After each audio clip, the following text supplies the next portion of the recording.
doit mettre sur pied et dans un état de droit, il y a une justice indépendante.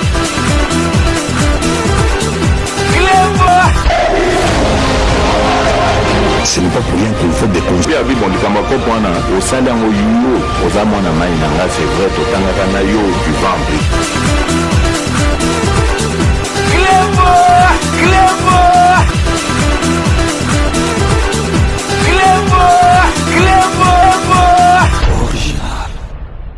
Salut et bienvenue sur Clébois Original. Merci de votre fidélité. 5 minutes avec César Ngadi.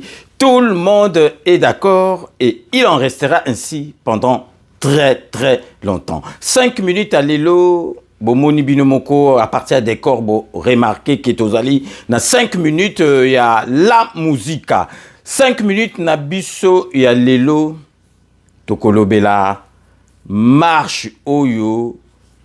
Opposant, soi-disant opposant. Oyo balinga ki kosala les 13 oyo hôtel de ville reporté yango lobby donc insécurité fallait batikila bango 3 jours sala nyoso tout oyo po insécurité zalate machete tambolaki balobaki à partir donc il y a mercredi kotikela opposant sala marche na bango, mais pour la première fois tout le monde qui opposant opposant date na bango hôtel de ville et lobby qui date eza bien parce que ça la neti insécurité na ville sengi 3 jours pour sokola masolo tout ezala vraiment que tambla na ndenge ya malamu boyebi ke na présidence de la République o ya Fati Beton marche ya opposant et comment penza do policier bazo so na opposant bazo pesa bango kutu mai mela donc eza sous te keneti ya kanambe donc marche ya opposition ezali synonyme ya bato bakufa. Donc batili bango babino dans 3 jours à partir de mercredi ça na bino déjà marche na bino mercredi jeudi, mais pour la première fois opposant bango moko sou babagisi jour que balobi que tout ça on va dans une semaine na oyebisa bino vérité à solo. Donc parce que vraiment na to mona te opposant pesi bango jour opposant kutu la presse sala makambo na bango, mais opposant bango moko komi ko boya jour komi kutu ko poussa mikolo, donc po boye ke bazali ko banga, donc vraiment mpia kumuno e ko salama. Donc lelo na ko expliquer bino vraiment vérité oyo soi-disant opposant bazali ko salama. Mais toko banda émission na biso na note moko ya mawa na nouvelle moko nécrologique. Donc ndeko na biso ya mwasi Dani Bokombe, donc famille Bokombe witi kokufela fils aîné na bango ya famille Bokombe na kombo ya docteur David Bokombe Bokefele. Docteur David Bokombe Bokefele atika kibiso le 2 mai na Cayenne na Guyane boyebe zali là ya territoire français, donc atika kibiso le 2 mai kuna na Cayenne, donc inopinément, donc vraiment to bandi vraiment émission na biso na nouvelle oyo. Donc programme ezali ke animation na ye ezali vendredi 19 mai na 16h na cimetière intercommunal ya Valenton na 94, et vous allez précéder na cérémonie religieuse na 14h na Valenton toujours. Donc vraiment to pesi vraiment condoléances na biso le plus attristé na famille Mobimba Bokombe, en particulier na Dani Bokombe. Pour ample information bokoki ko benga na numéro ya 07 44 17 44 94, donc 07 44 17 44 94. Bato bazali banda précédé ndengmoka boyebi na 0033. Donc vraiment une fois de plus nos condoléances le plus attristées na famille Bokombe, en particulier na Dani Bokombe. Et puis toujours dans le même registre, il y a une nouvelle nécrologique, Sikoto Kei na kati ya Belgique pour na ko informer bino que Decker o babengi na kombepe ya Alphonse Chama Makubu a tikaki biso le 12 mai oyo na hôpital Erasme na Bruxelles kuna hôpital Erasme deye ezali kosalama na Kisasa na quartier Batandu numéro 15 na commune ya Matete. Donc vraiment ba nouvelle wana mibale nécrologique oyo to pesibino avant to banda émission na biso boyebi enchaînement à la capacité. C'est la raison pour laquelle Tokosenga to zwa vraiment pause publicitaire et ba partenaire na biso pour epesa biso rythme to zonga na émission na biso ya la musique au boyebi. Donc la musique égale vibration. Donc restez connectés sur Clébois Original. On revient tout de suite.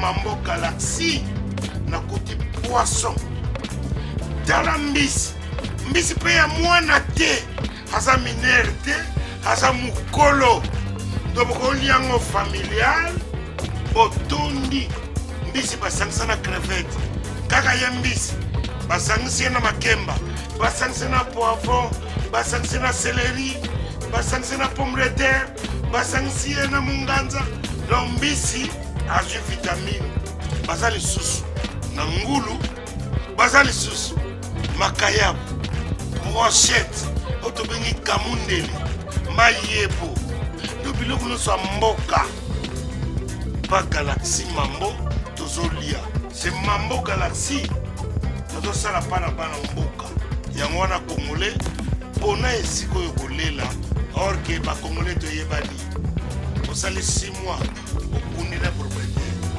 tie mosaka na liso mais Galaxy Mambo 8 ans quel restaurant eza mosika te.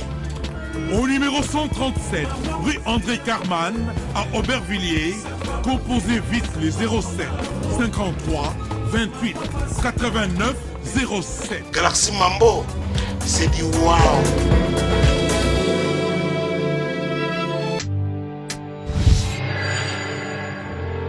Après le lancement de la Cité Kimia, la société Codiasimo présente le Square VIP Kimia. Parce que nous croyons que désormais tout Congolais doit posséder une parcelle en République démocratique du Congo, Codiasimo facilite l'accès à l'achat de votre terrain en toute sérénité et surtout en toute sécurité. Dans le Square VIP Kimia, à partir de 5 000 $, financez votre terrain, puis sa clôture, et notre équipe s'occupe de sa mise en valeur ainsi que de toutes les démarches administratives jusqu'à l'obtention de votre titre de propriété. De plus, vous avez la possibilité de construire votre maison seule ou de nous confier votre projet immobilier. Désormais, que vous soyez du Congo ou de sa diaspora, avec Codiasimo, vous êtes à la meilleure adresse pour construire la vôtre.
Kodiasimo vous propose un crédit immobilier. Vous êtes du Congo ou de sa diaspora?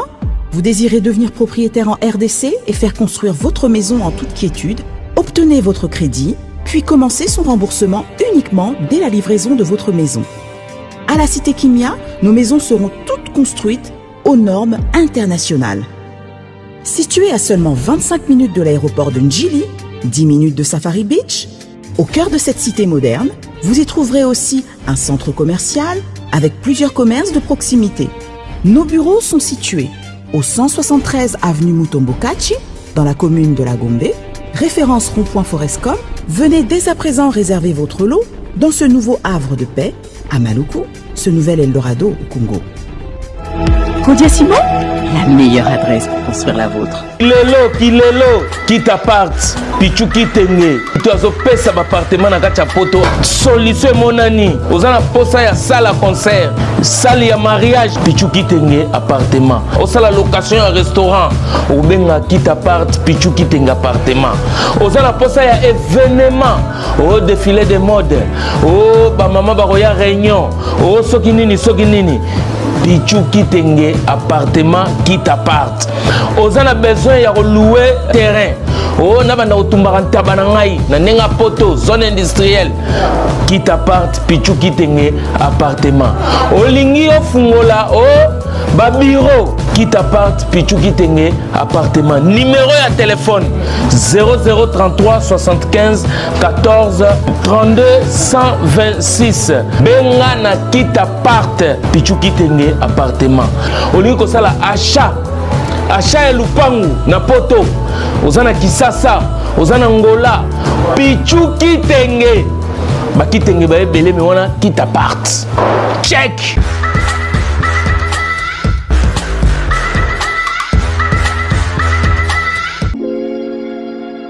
Sepela TV ezali décodeur ya Banamboka. Sepela TV différence nango ezali na ba décodeur mususu o tozalaka nango na kati ya ndaku. Sepela TV botala ngo ezaka mukie. Eza mukie olingi ko voyager ozu yango o voyager nango. Parce que ba décodeur o biso tozalaka nango evandika na ndaku mais Sepela TV déjà eza mukie botala ozu o kolisa ngo na poche na kosi na poche à veste o voyager o memi yango partout dans le monde ici kazo kende. Donc ozaka na besoin ya câble HDMI courant na internet. Internet est comme partout, courant est partout. Donc ils en a plus de 500 chaînes yo surtout ya kitoko. Bilengi ba choix ya congolais kaka mutaoye bango. Donc congolais kaka mutaye biango. Congolais kaka mutaoye ba elengi nini yo kaka. Donc congolais kaka mutaye biango. Donc c'est Sepela TV ça ya Banamboka. Bozwa abonnement nango okozwa ngo ya ne mobimba okozwa ngo pe par mois. Au bengi bango na ba numéro na bango bozali komona. Donc Sepela TV ezali décodeur ya yo ya ngai. Donc ezali ya étranger te ezali ya Banamboka. Avec Sepela TV tout le monde est d'accord et il en restera ainsi pendant très longtemps. Bienvenue dans le monde de Sepela TV. Sepela TV est le décodeur qui vous permet de suivre les chaînes du Congo en direct de la diaspora. Wami Business, votre agence de fret maritime et aérienne. Vend des produits importés, lait de beauté, vin rouge, blanc, rosé, sel, sucre, désodorisant, eau de javel, savon de Marseille, casseroles et divers articles. À Kinshasa, nous sommes sur l'avenue Maringa 83, direction Assosa dans la commune de Kassavou. Pour plus de contacts, appelez-nous au plus 243 85 018 22 17 0033 75 80 96 032. Wami Business, toujours la qualité. Sur Paris, nous sommes au 5 boulevard Ornano 75 018. Wami Business avec Mama Mireille Wankaki, toujours la qualité.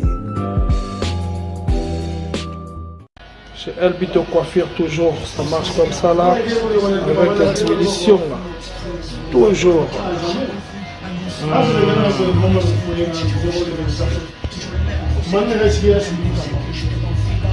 Salon Member One, chez Elbito Coiffure. il coiffe avec sourire, il coiffe avec noblesse. Chez Elbito Coiffure.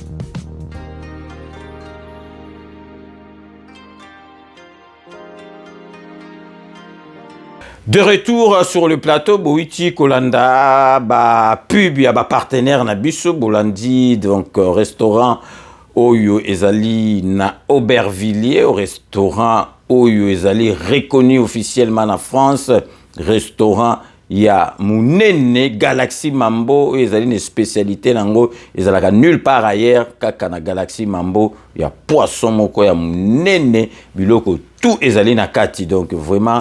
Ce que au yé Paris, il faut Olobaba Memayo. Le Mbango Nyoso, na restaurant Galaxy Mambo. Monipe, donc Kodiasimo, donc agence Nabiso Mounene, société, ils ont cette opportunité, na Banamboka Nyoso, tout bas comme propriétaire, il y a Bandaku na énormément international, Ndako ya crédit, au Kogiko Somba paye à cash et bandi na $50,000.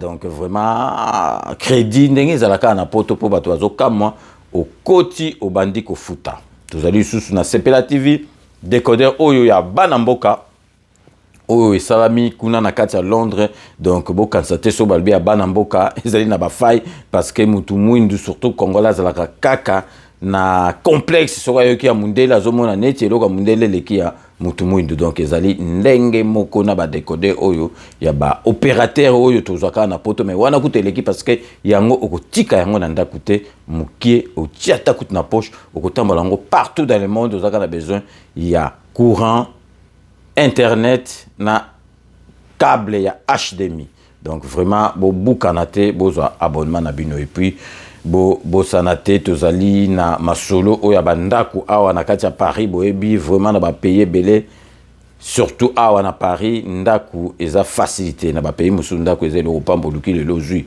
awa na Paris ko za na likonda ba papier tout mais ndaku ezo luko bozo sala kukulu elombe na ndaku donc solution ezali na kitenge appartement azali mwana mboka asala na agence au bengue na numéro wana ko visiter ozui na yo ndaku et puis boyebi salon de coiffure ezakaka moko awa na kati ya Paris na Saint-Denis El Binto Coiffure sobe kokuna bo sengaye akata bino na tondeuse en or massif wana elongolaka ba 20 ans donc vous avez qui na 50 ans au koma na beauté à 25 ans donc vraiment beau santé El Binto Coiffure salon de coiffure na biso et puis beau santé Wami service ezali fret maritime fret par avion donc vraiment ezali eloko ya sûr mama na biso Mireille Wanka ki azo aider bana mboka pour na masolo ya komema biloko na mboka soko pesi okangino ka misu okokende kozango kuna na Kasavubu donc vraiment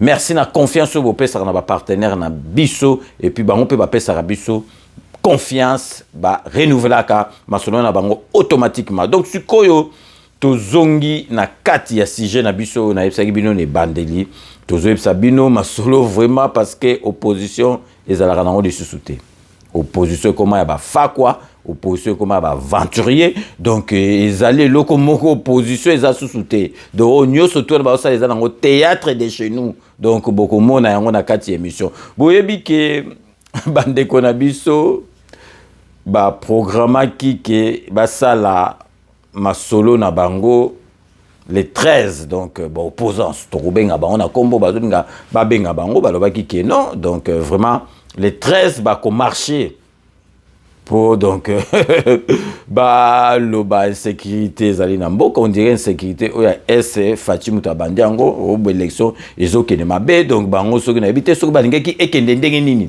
boyebi bato wana nyo surtout ba bandeko kanisa Félix Antoine Tshisekedi a ko reporter ba élection mais ba yo ko sutukaka na suka bo élection libaya ezwami donc bazoe bate basala nini donc vraiment bon comprendre bango siko problème ezalaki bati libaya bamsu bawiti bakatanga baye donc balobi ke danger donc makambo danger batali donc marche ya l'air ya président Fachi Beton ezali te ke ba marche so bato marche bato bakufa ou bien bato bazoka ezala penza ke otambolo meli pema police pesio mayo meli donc policier penza zo la sécurité pour et les camarades mais batalaki qui donc vraiment ba infiltrer ba côté que ba makambebele ba non hôtel de ville le bidon date wana vraiment il y a les 13 ils allaient bien te bon pesa biso ka 3 jours donc bino à partir déjà mercredi beaucoup programmer na bino marche mususu eloka ko kamwa opposant bango moko ba komi ko pousse oh non 3 jours te to pesi bino ka hôtel de ville une semaine à nini parce que hôtel de ville et lobby 3 jours ba komi ko pousse une semaine vérité zali ke ba kinoa ba lingi ba marche ya buzo bate ba lingi pe distraction te ba mo ba yoka déjà beko ba monique non masolo oyo eza kokende donc vraiment na ndenge mo ya ko sambwa tozo ba grand pia komuna yango na ba komi ba moko banga d'ailleurs botala bozo mona bino moko image segisinga botala bino moko donc matata mpono grand fa quoi katumbi grand fa quoi donc bazo beta donc matata po ce kazo expliquer ah omuni ba masolo to luki vraiment moi tozo ngasi matin mais toza na piaka déjà ezomona na donc talaka nde katumbi ati loboko vraiment na litama et loko segisinga suna kata vidéo botala penge et penga pour celle qui pembeni po ayoka ba causerie ya ba patron na ye ya ba mikonzi na ye botala garde du corps ndenga yebisa longwana benganya biyo yo place leza osani poussa na kuna longwana donc penge na ba veste on dirait mo ki na mai donc alongwe na malembe vraiment donc image botala lisusu et c'est qui ça kinga na niveau moko ya kosakana te donc siko tozotie la bino bolanda porte-parole ya ba opposant donc c'est sanga botala ka c'est sanga porte-parole makamuni na roloba penza ya solo c'est sanga boyebi to kanga ilokuta o yango sala donc a récupérer masolo o ba bomi mutukuna na kiol na mutali boma ya récupérer na marque ke donc o esali boye parce que azali mutu na biso donc bomwinde to kanga ke siko porte-parole na bango c'est sanga boye ba vraiment makamuni na ko akoloba ya vérité donc lokuta sur lokuta to tiki bino bolanda donc ndenga zo expliquer ndengi ba reporter donc marche na bango même bango ba préférer kutu ba pesa susu qui semaine mobimba na hôtel de ville à lobby 3 jours mais bango ba poussi c'est que bazaliko banga vraiment na marque moko ya kosakanate parce que mpiaka oyo ba kosala bino moko bolanda porte-parole na bango c'est sanga oyo à lobby par rapport ya rapport ya marche oyo hôtel de ville à poussi.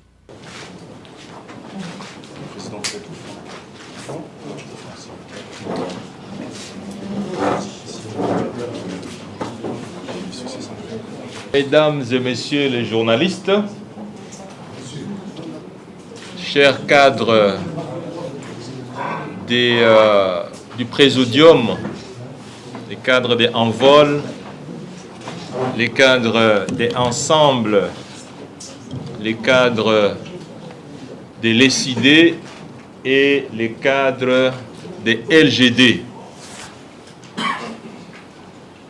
Nous, le Présidium, nous nous sommes réunis et par la suite, nous avons eu une réunion avec nos secrétaires généraux et nous avons retenu certaines conclusions principales qui vous seront livrées tout à l'heure par l'un des 4 membres du Présidium, en l'occurrence le président Deli Sesanga, à qui nous avons cédé la parole.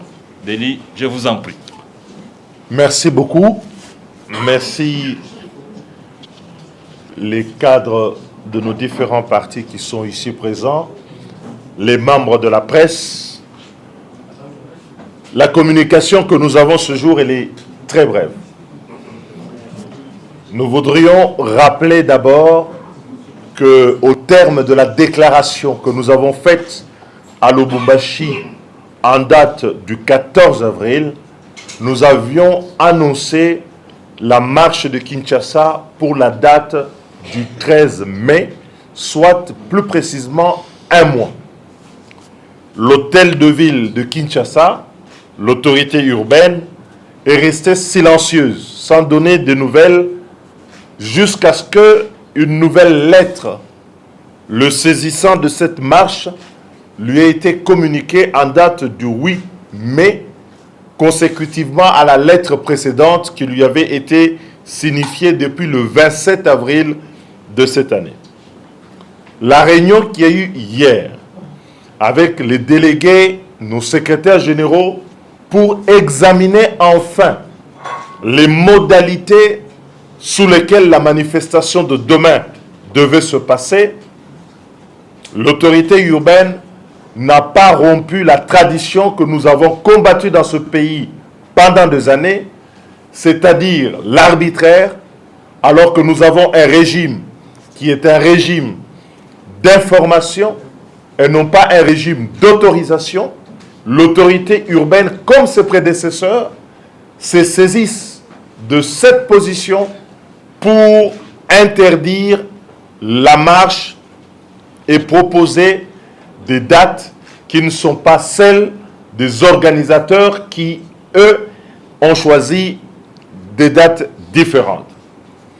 Nous savons que ce qui guide l'autorité urbaine, c'est la volonté de rompre l'élan de mobilisation que nous avons constaté et l'effervescence dans la ville d'une population aujourd'hui meurtrie, d'une population qui veut manifester contre la vie chère, contre l'insécurité grandissante dans notre pays et contre un processus électoral chaotique et frauduleux. Face à cette mobilisation, l'autorité urbaine, qui a minimisé au départ, n'a eu d'autre recours que d'interdire la marche. Et sur quelle motivation est-ce qu'il y a eu cette interdiction? On évoque la sécurité.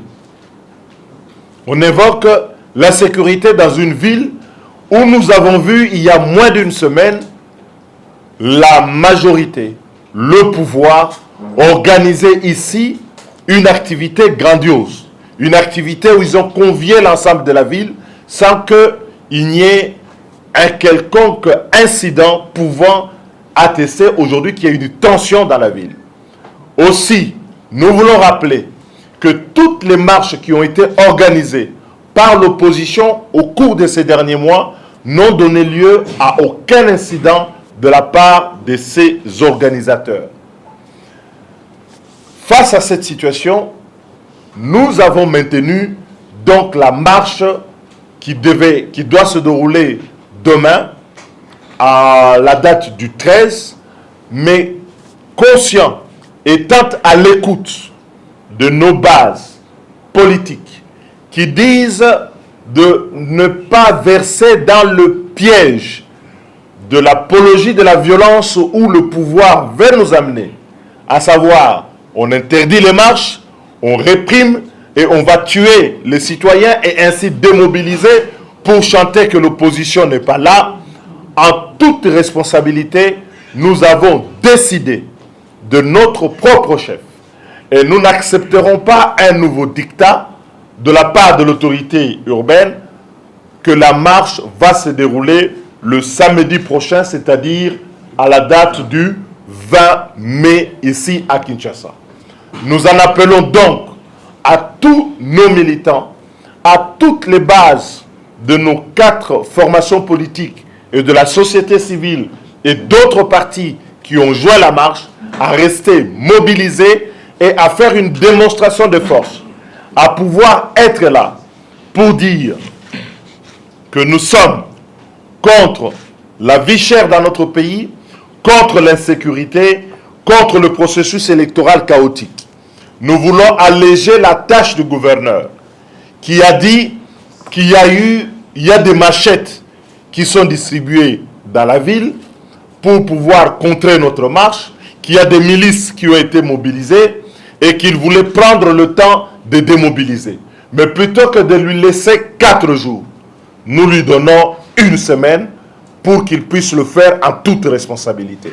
Mais en tant que responsable, au bout de ce délai, nous n'accepterons pas que la marche puisse être empêchée et que tous les Congolaises et Congolais les jeunes, les vieux, les personnels actifs de la ville de Kinshasa, nous demandons à ce que nous puissions nous retrouver le 20 mai, même date, mêmes itinéraires dans la ville de Kinshasa pour manifester notre protestation contre la vie chère et manifester aussi contre l'insécurité à l'Est entretenue par le gouvernement actuel et manifester contre le tripatouillage électoral ou la fraude électorale organisée dans le cadre du processus mené actuellement par la CENI.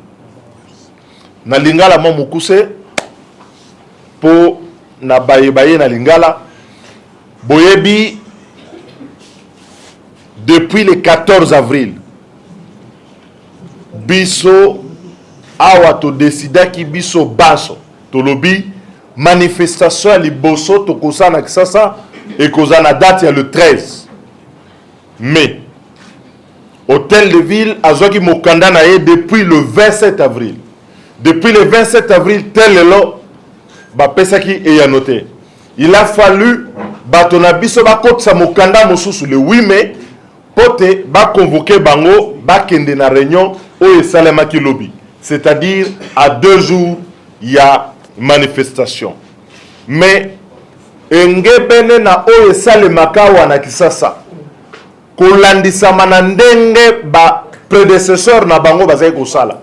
Pouvoir o yakala o to bundisaki dictature na bango ko pekisa ba manifestation ko réprimer balobi te bokosa manifestation le 13 biso awa ndenge to sangani to décidaki marche ezala to maintenaki marche na biso lobby samedi awa na kisasa mais ba base na biso balobi boy bango balingi ko tambola balingi te ke to kota na piège ya kokota makambo ya mobulu baya ko buma bato bate yango na moto na biso tope na moto ya ba manifesta borojawana biso tolingi manifestation moko ezali pacifique ele kana kimia na kimia wana bato bako tambola pe tokosisa marche na biso message ko pesa na ba leader na bino biso bana ya ndenge to fandi pote toyeba o tokosala tokotambola pona nini tokotambola contre insécurité na est tokotambola po biloko emati talo pasi eleki awa na kisasa tokotambola po toboyi moyibi ya ba élection processus électoral ndenge ezali kokende ekokenda ndenge malamu te. Alors na oyo wana na nsima koyokola bato ya biso babazo ya biso nde tolobi boyi manifestation oyo efali salema lobby ekosalema samedi le 20 awa na kisasa pe tobengi bato nyonso oyo bazalaki mobilize batikala mobilize baya na manifestation wana date wana toponi yango mpona nini hôtel de ville alobi alingaki alongola bamashete batambwisi bamashete awa kilikili tokomi kozonga soki na epoke ya Tramutina pote bakata soki bato baya komenase bato insécurité ezala azali na besoin ya 4 jours pote balongola bamashete wana banettoyer biso tolobi totikeli une semaine po pamba te toboyi aya koloba te jeudi asilisi na yino kolongola bamashete wana te le samedi biso nyonso na balabala tokotambola ndenge tokanaki na communiqué na biso pe ndenge tokosenga na ba secrétaire généraux na biso bakende kuna na hôtel de ville sikasikawa bakutana na bango bayebisa bango dato ya sika tozwi pona le 20 mai oyo ya sanza oyo pe na pesi bino na kombo ya baninga na ngai tozali na bango ba président Moïse, président Augustin Matata na président Martin Fayulu na pesi bino merci mingi.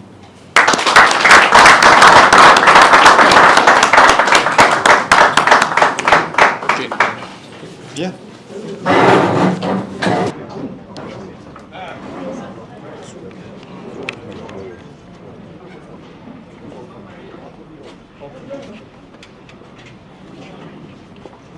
Chef de l'État, le président élu.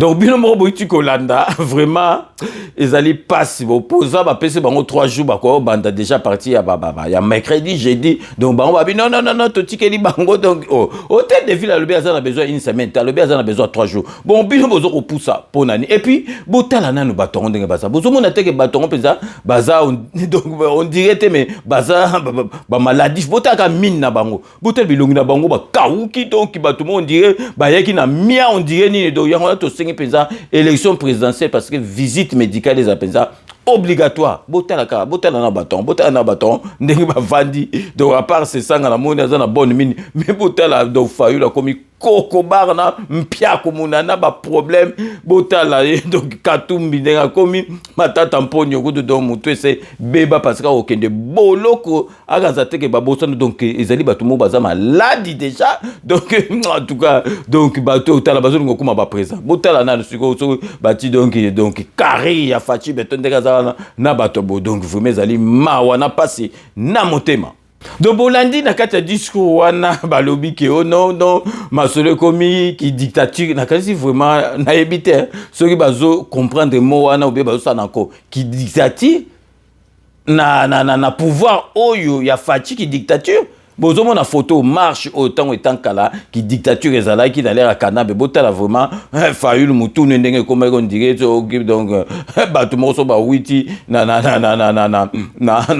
planète ni nango est-ce que na marche ya bopoza bazo sala na vraiment na pouvoir oyo ya Fachi Beton est-ce que bato bazo koma mitubo donc ba Fayulu ba yebi makamba bazo lobaté donc oyo bazo loba wana ba yebité ki dictature ezalité parce que ba lingi qui marche et les kamalamu ba lingi te que donc ba lobby 3 jours ba mo ba komi ko poussa parce que ba yebi que mpia kumuno ba ko sala donc banda mukile banda ba kotika mpia kana défaut. Donc bozomona ba opposant au soi-disant opposant bazo sa na bango ba aventure bazo sa na bango théâtre or makambo ya solo ya koloba ezali makambo oyo ya este po bo mona ke makambo oyo guerre ya este oyo Félix a memi Fachi Beton na biso a memi Kagame na ba niveau moko nanu Kagame akomate mais bino moko Borotala toujours l'exabino mais image que guerre est eza guerre que ya pamba te donc et commis na ba niveau numérique donc il y a internet donc ozomona ndé to mona gawa Ukraine nani bozomona na ba télévision bazo bimisa ba masolo moko boye donc guerre est eza jeté donc ba Rwandais ba commission na ba niveau numérique donc le kuta moko ya ba marque moko boye bino moko bolanda.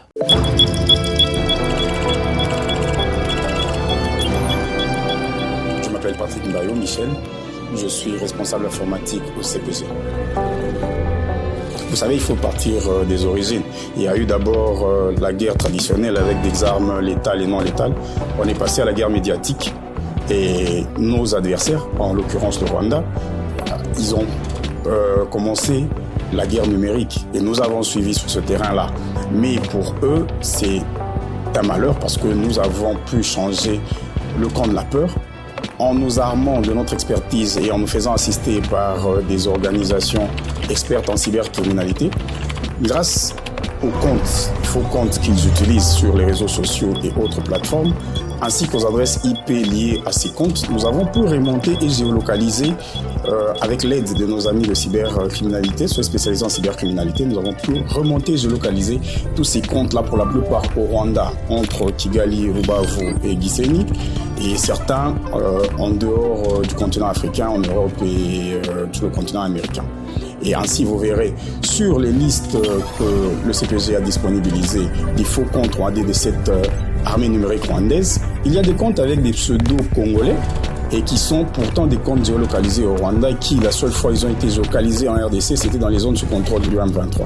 Ainsi, il y a des comptes au nom de Mukendi, de Mafuta, avec le seul but de désinformer la population congolaise parce qu'un Congolais est enclin à faire confiance à un nom qu'il connaît, tel que Mukendi, tel que Mafuta, qu'à un Rugiza ou Rugengiza qu'il ne connaît pas, qu'il ne maîtrise pas.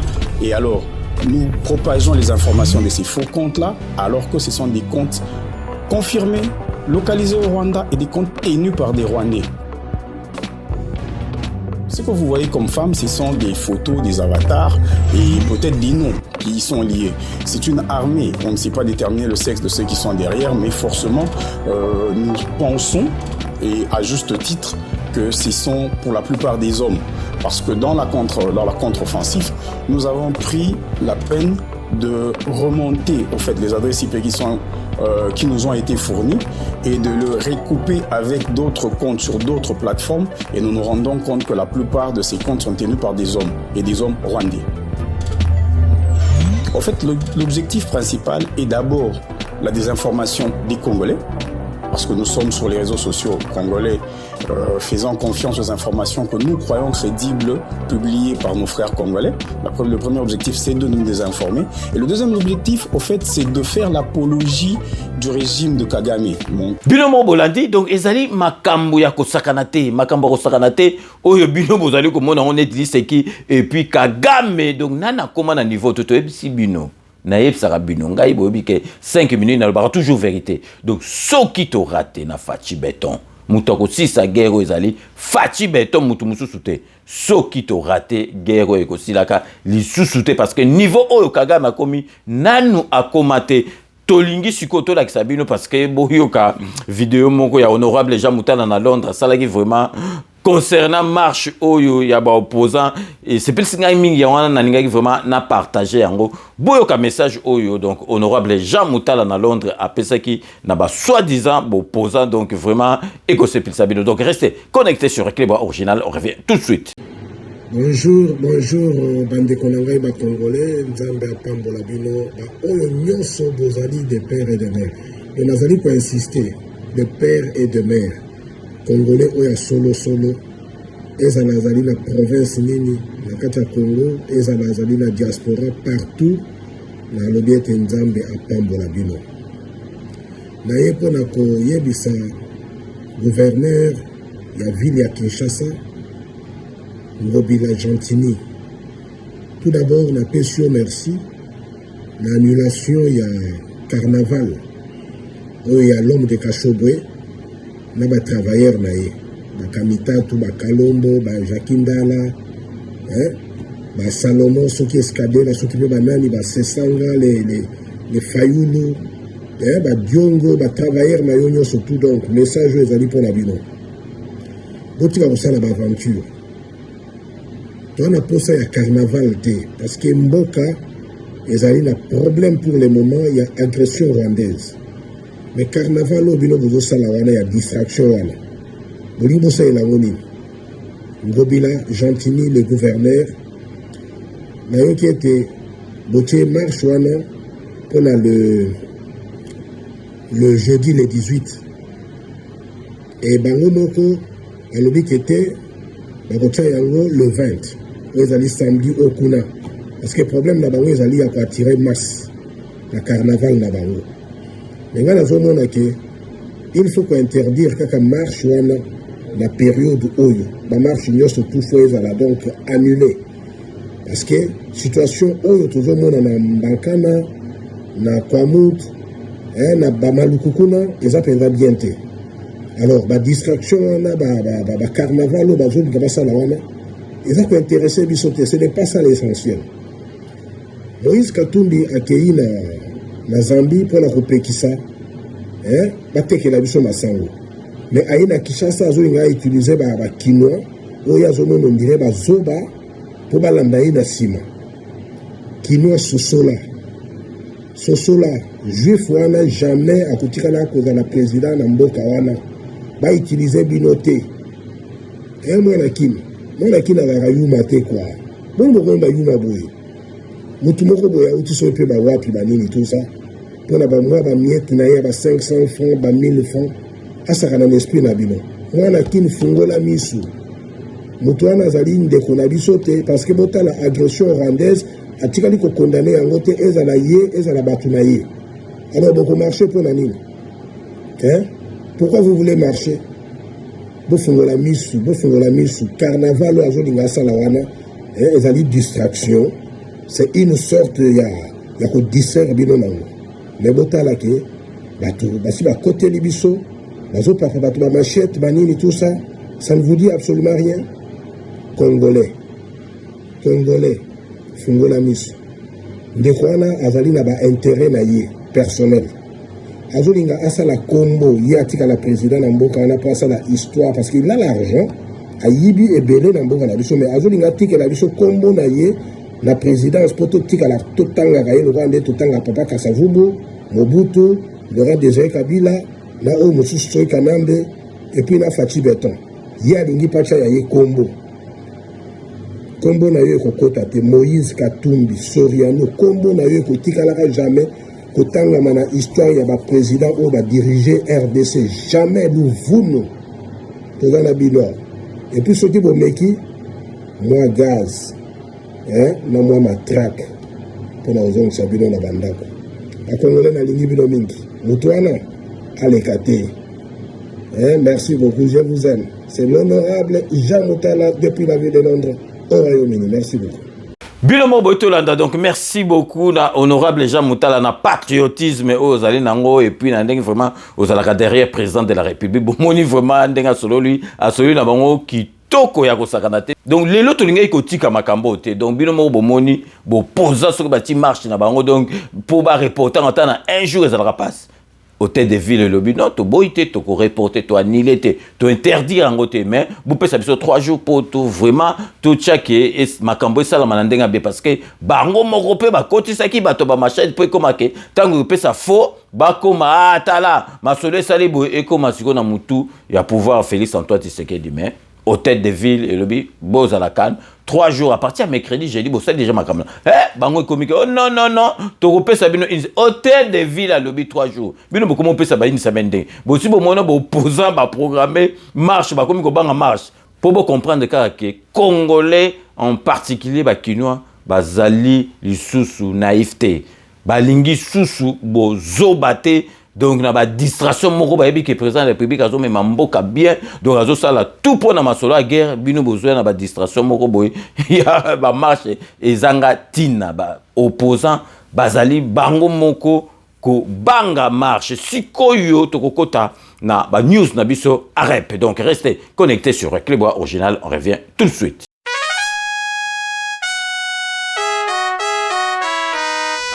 Agissons pour la République, à nous de bâtir le Congo de demain. Agissons pour bâtir le Congo de demain. Faisons de la République notre seul idéal. Cultivons tous ensemble le sens de la justice, de toutes les vertus pour élever notre nation. Naba news nabiso ya rep boyebi ke agissons pour la République ya ngonde ezali makambu ya ngonde ezali parti au vraiment ezali na moto na kati ya union sacrée za ba parti au penza ke président de la République a ko compter na yango oyo ko kotisa penza ba député donc provinciaux, députés nationaux, donc sénateurs, donc vous allez tout jeter pour comprendre que donc AREP, agissons pour la République, et Zali Masolo a jeté. Toko banda, tout la kisabino, avancement, il y a travaux, il y a stade, il y a Boende, donc nous surtout on est allé donc na effort, il y a Guy Luandombo, il y a Zolanda Idolo, il y a président de la République, il faut que Bongsamboka, tout la kisabino, botala na ba image. Avancement, il y a des travaux, il y a stade où il y a na Équateur, plus précisément na Boende.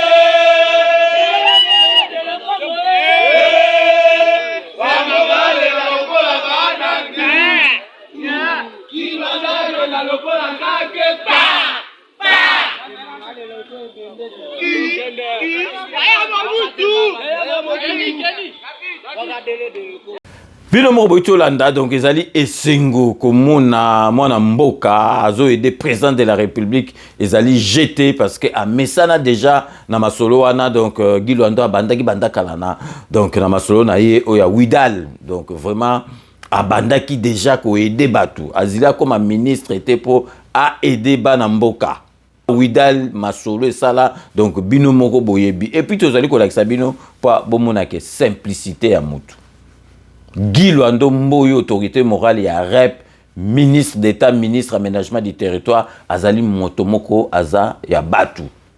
Azali Mutumoko, Alingi Batu. Ce qui bozo solanae, ministre Mobimabé, beaucoup mona donc langage nazo solanayo, respect za nango yo mozo kama me muto yo, Aza mukondi respect cause à parce que bo saranate na pilon li ba donc bambila ba opanzanzela, ba tutu ba bengo excellence et comme il sera donc mutu tété comme ça mutu donc comme ko manquer batu parce que ba Guy Luando na ba niveau na bango donc eloko tout Aza nango besoin a kozwango donc akobanga ka nzambe Arobanga président de la République, Arobanga donc premier ministre, bateau bazali kolo naye, donc bateau donc aux monde bino bo saka na penza ou ba fongoli le porte, au côté na vote pilon et comme ça bateau comme donc marque morobo ozomo na bateau kaka donc pamba mais Guy Luando ezali ndenge na ezali na kati ya nzoto na zola kisabino ke Guy Luando sala ki visite moko surprise botu na nga wapi na rond-point ya Victoire pour atala donc ba vendeur bazalaka ba mama na ba leki na ba papa ou ba tekara ba biloko wana na rond-point Victoire parce que y azali derrière jeunesse azali derrière bateau donc bazali ko tombola mboka ba ndimaki kutu te ba mona Guy Luando ministre d'État, ministre aménagement du territoire, aya on a ko kitazo so ana bango vraiment donc ba massa donc ba kamo ya ko sakanate bino moko bolanda na bilili.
Bino mo boito landa donc na epsaki bino Guy Luando azana simplicité moko donc azali mutu moko azali en contact na batu direct bon bato ba yebi azate ke obengi ozu mutu moko bo na téléphone obengi boyo zela excellence donc okozoye moko bo sololi donc azana barrière te pona komona ye donc vraiment botala ka do ba kamwe bakamwe nazopesa bino donc piloli donc bazofongolelo nzela o ki za basongolo porte moi batieli au parasol mbula moko dimi donc donc ongoni atabo bazotala nzelo so donc bo eza kutu te donc soko ze esprit moko déjà donc amisi okokipaka batu te mais botala acte Guy Lwando asali ezali vraiment po bomona ke Guy Lwando yango na bozomona bato ebele bazali koya na rep parce que mokonzi ya rep autorité morale Guy Lwando Mboyo azali mutu ya batu.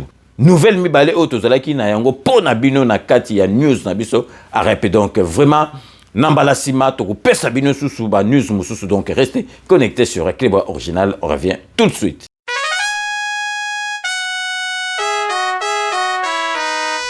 Agissons pour la République, à nous de bâtir le Congo de demain. Agissons pour bâtir le Congo de demain. Faisons de la République notre seul idéal. Cultivons tous ensemble le sens de la justice, de toutes les vertus pour élever notre nation. De retour sur le plateau, avant de conclure l'émission, Nabiso Tozaliko Pesabino communiqué vraiment.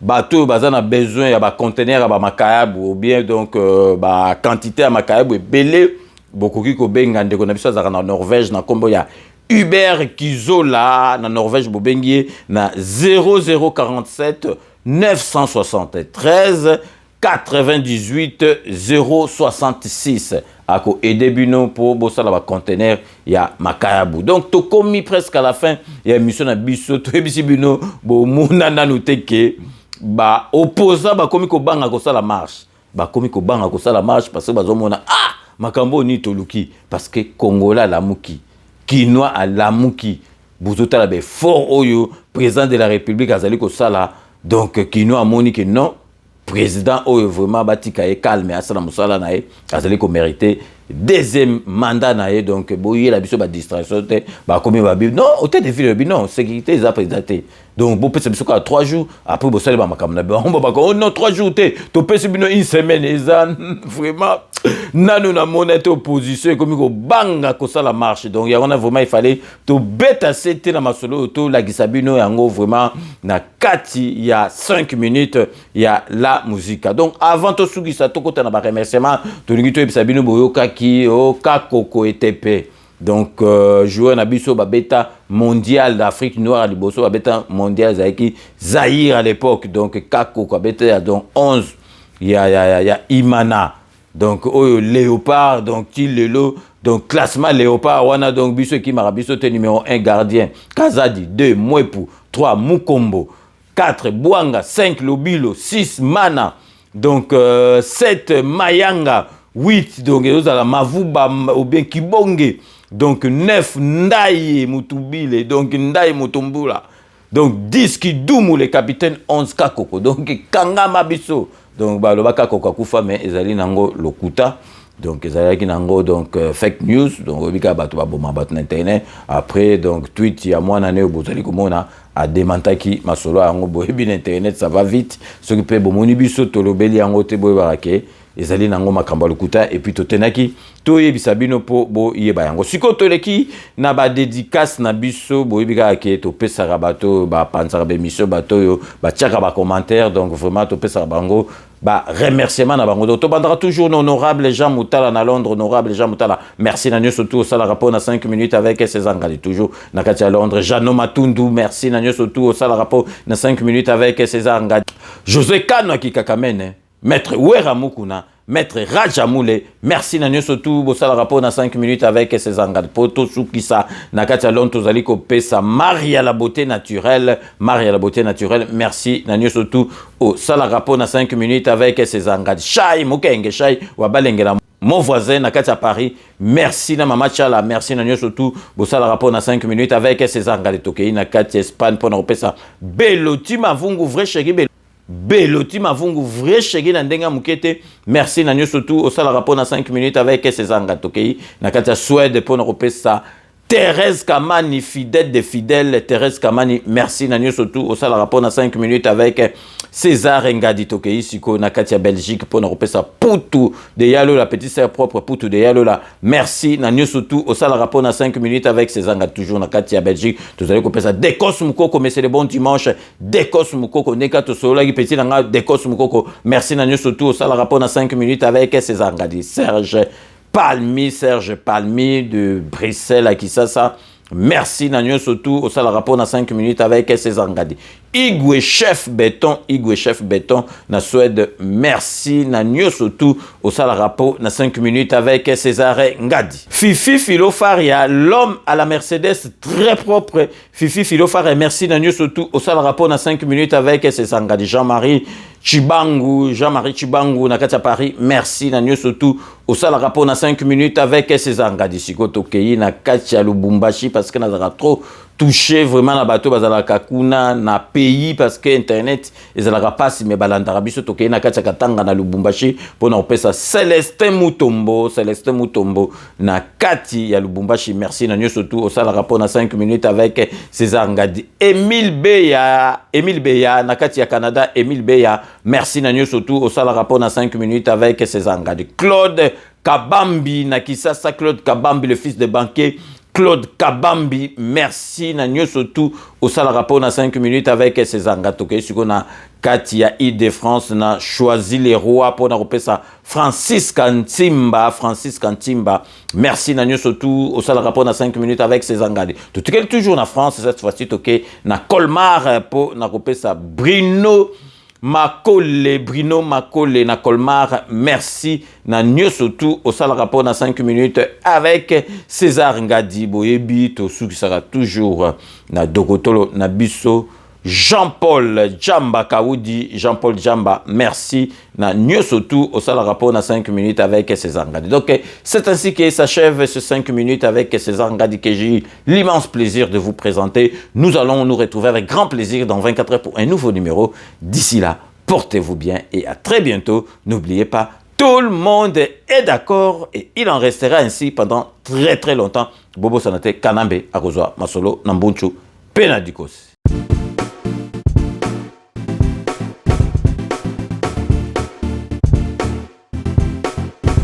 On doit mettre sur pied et mettre dans un état de droit et une justice indépendante.